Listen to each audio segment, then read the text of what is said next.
One day in the early 60s, I was visiting my mother's house in Montreal. The house is beside a park, and in the park there's a tennis court where many people come to watch the beautiful young tennis players enjoy their sport. I wandered back to this park, which I had known since my childhood, and there was a young man playing a guitar. He was playing a flamenco guitar, and he was surrounded by 2 or 3 girls and boys who were listening to him.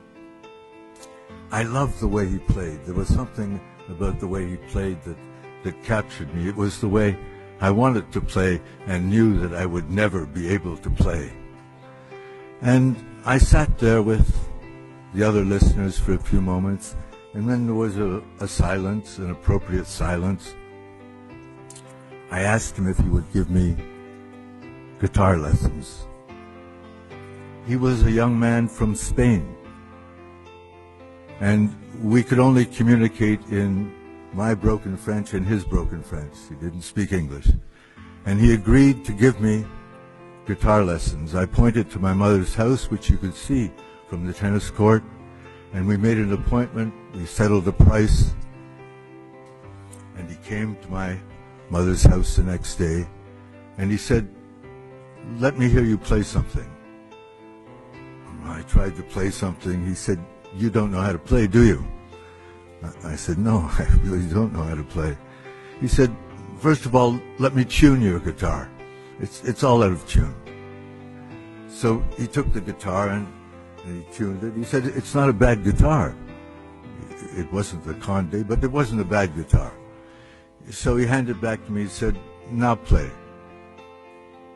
Couldn't play any better. He said, "Let me show you some chords." And he took the guitar and he produced a sound from that guitar that I'd never heard. And he played a sequence of chords with a tremolo. And he said, "Now you do it." I said, "It's out of the question. I can't possibly do it." He said, "Let me put your fingers on the frets." And he put my fingers on the frets. And he said, now play. It was a mess. He said, "I'll come back tomorrow." He came back tomorrow. He put my hands on the guitar. He placed it on my lap in the way that was appropriate. And I began again with those 6 chords, 6-chord progression that many, many flamenco songs are based on. I was a little better that day. The third day improved, somewhat improved.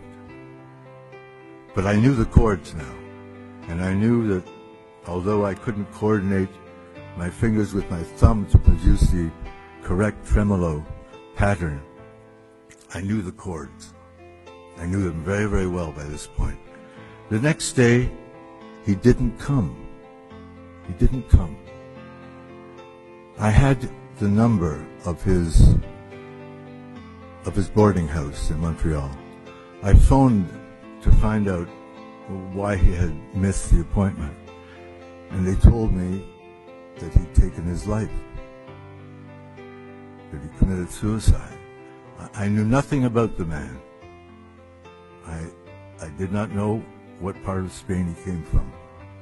I did not know why he came to Montreal. I did not know why he stayed there. I did not know why he appeared in that tennis court.